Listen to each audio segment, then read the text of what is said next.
Joining me now, Democratic Senator Mazie Hirono of Hawaii. Senator, thanks so much for your time. Look, last week was another week of kind of hours of closed-door Senate Democratic meetings trying to map out the path forward here. What's your sense of things? Do you see a path that exists right now to get something through the Senate? There is a path. We just have to keep at it. And my hope is that even though there won't be a single Republican vote to protect our freedom to vote, that we're going to be able to do it with basically with two of our Democratic senators whose agreement we need to get.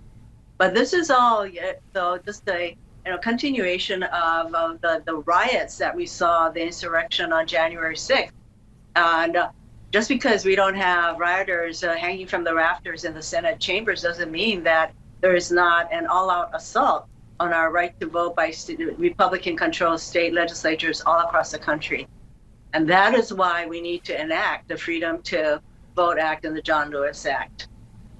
You know, the president spoke passionately about January 6th, but also touched on this issue when he spoke in the Capitol. The vice president has as well. Do you believe, with his speech in Atlanta, the White House clearly making this kind of the priority at this moment, that the bully pulpit that so many Democrats have been calling for the president to utilize will be critical to shifting the positions of Senators Manchin and Sinema? I think it all helps, and clearly when the president and vice president both focus on how important it is and how critical it is to get the Freedom to Vote Act done. Yes, many of us have been focused on that for several months now. And we need to let the people of our country know that there have been over 500 bills introduced by Republican-controlled legislatures. Dozens of these bills are being passed that will restrict our freedom to vote. And literally, it would be astounding to you the kind of legislation that would make it harder to vote by mail, that's preventing people from using drop boxes. And I think one of the worst aspects is enabling any voter to challenge any other voter's right to vote. And that's the kind of legislation that's being enacted all across the country. But I guess one of my questions is, these bills have been out there, they've been proposed, some of them have been passed, not all of them, but the two critical senators here that need to change their mind in order to move something through with just Democrats, since Republicans are unanimously opposed, have indicated no willingness to shift their position on the filibuster. Are you seeing something that I'm not, or that we're not seeing publicly necessarily? The last time I talked to Senator Joe Manchin, which was just before our December break, he said that he supports a talking filibuster, so that is a big deal to me. And if we can work it out, that will end up in a procedure that will enable a talking filibuster, then I think we can get things done. But the discussions are ongoing. And that is why it's so important that the president focus on the need to protect our freedom to vote. One thing I wanted to ask you about, there's a bit of a wild card here in that there's a bipartisan group of senators that have started meeting on kind of a more micro aspect of this in terms of reforms to the Electoral Count Act. Is that a possible avenue to agreement you'd want to pursue, or are you concerned that perhaps that would take the focus off the overarching goal here? The Republicans are pursuing the Voting Count Act because that only happens every 4 years. Meanwhile, they are very busy supporting the Republican-controlled legislatures who are very busy, even as we speak, to prevent all of us from voting. So it is more than a distraction, it's a tactic by a party that has absolutely no intention of protecting our freedom to vote.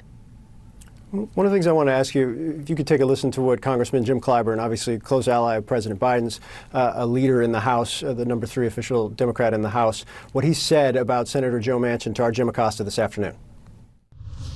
He put it together, and they're still refusing to support it. So he has all the cover he needs to now step away and do what we need done, and that is provide the 49th vote, and I hope that the 50th vote will come along. No, he's talking about the fact that Senator Manchin asked for time to put together a new kind of proposal, which he did, and said he could get Republican support. He did not. It doesn't ever strike me that Senator Manchin is looking for political cover necessarily, but do you agree? Is the ball right now just very clearly in Senator Manchin's court here?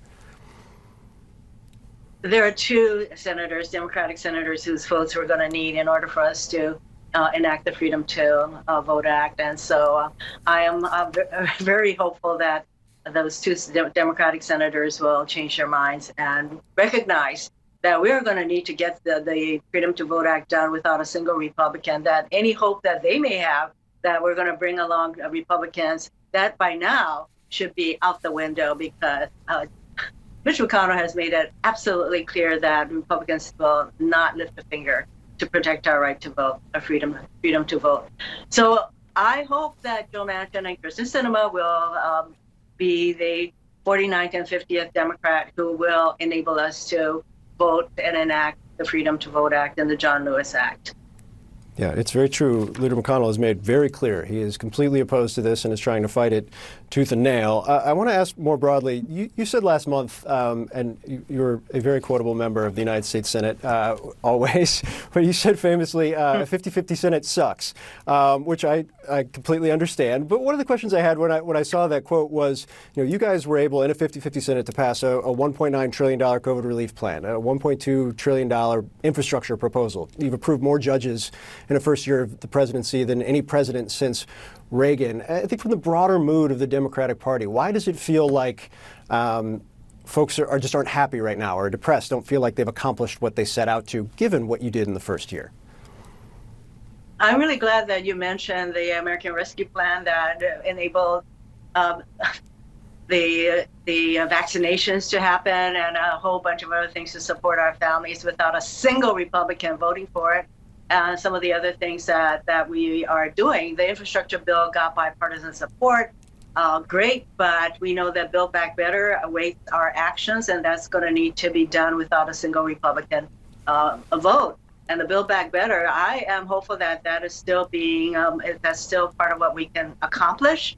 It's going to help our families lower costs, the child care costs, prescription drug costs, housing costs is still really critical. And so that is still, I would say, on the table. But first and foremost, we have to protect our freedom to vote. That is, I have such a sense of urgency about it that we need to get that done, first and foremost. You mentioned the urgency. A lot of your colleagues have spoken in similar terms in terms of the stark moment that the country is in. Do you believe democracy itself is in danger of collapse when you look around right now? I'm not going to use the word like collapse, because if we all make sure that we are protecting and strengthening democracy, it won't collapse. But there's no question that democracy is under attack. And you have a former president who still is pushing out the big lie, leading to the January 6th insurrection and rioters. And there is no question in my mind that if any of these rioters had found members of Congress, that we would have been hurt. People would have been. There's no question in my mind that there would have been a lot of injuries and deaths. Is that serious? So the big lie continues, and that is why we need to push for freedom to vote. I feel like a broken record right now, but it's with that much sense of urgency that we know we have to get it done, because democracy continues to be under attack, even as we speak.